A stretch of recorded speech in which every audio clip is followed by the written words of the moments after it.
Alright, so I have to be a little bit controversial here. Narcissism obviously has a negative connotation. Alright, now, if you choose to ride out that negative connotation, then I have no point here. But let me look up the definition of narcissism. Alright, inordinate fascination with oneself, excessive self love, vanity. Okay, so inordinate basically means there's no reasonable limit. And I don't know if I said this before, but of course I believe at times you have to be unreasonable because, well, to be reasonable is to be within what somebody else defines to be reasonable. So what I may deem to be reasonable, you may deem to be unreasonable. All right. And I've been thinking about this for a long time, the reason why I've been thinking of, why narcissism is actually necessary. Okay. Should there be a cutoff point? Hopefully, I'll speak on that later. But a lot of us, we find ourselves on the downtrodden. We find ourselves lonely, lacking motivation, feeling like nobody loves us, not feeling the love, feeling lost, feeling left behind, all of these things.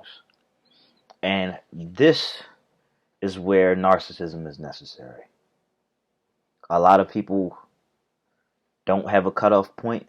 So you may see a lot of successful people who are extremely narcissistic when maybe they should be focusing on others. That's the cutoff point. When you reach the point where your narcissism has filled you up, it doesn't need to run over. Now you start filling other people up. Now you start paving the way for other people. So when you take a look at maybe vintage Kanye West and how much of a narcissist he was, that could be a prime example of the cup running over. Okay? And I think if a lot of people did take on the path of being a narcissist until they filled themselves up, then a lot of us would feel less empty. We'll have a lot more to show for our efforts and so on, so forth. Maybe we have less abuse as a result, less drug use, I don't know, less negative things, okay? If people would actually practice self-love. If people actually would practice vanity. Yes, there's a use for vanity. And I'm not one to be, very much vain. I'm not one to, look myself in the mirror all the time. I mean, right now, look at me. I have a sty in my eyes making me look like I have a lazy eye. And I think I kind of slightly already do, which may be this eye or that. I can't remember. I don't know. I got it from my father. But the point is, as somebody who's not very vain, if vain is derived from the word vanity, I don't know.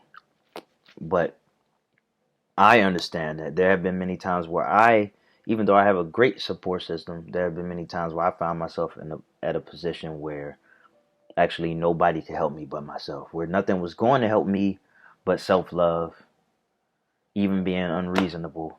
And even still, I have not gotten to that point.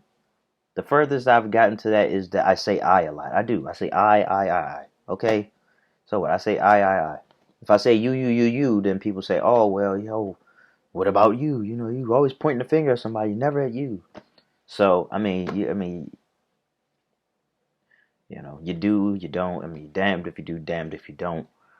But if you are somebody who's extremely humble on a level where everybody validation matters before your own, then you are doing yourself a disservice because you aren't looking within, you aren't building yourself up, you aren't praising yourself, you aren't taking the time to praise yourself, and you should. So when people talk about self-love, in one form or the other, they're talking about being a narcissist. Okay? Now, again, there is a cutoff point for this. You define when that is.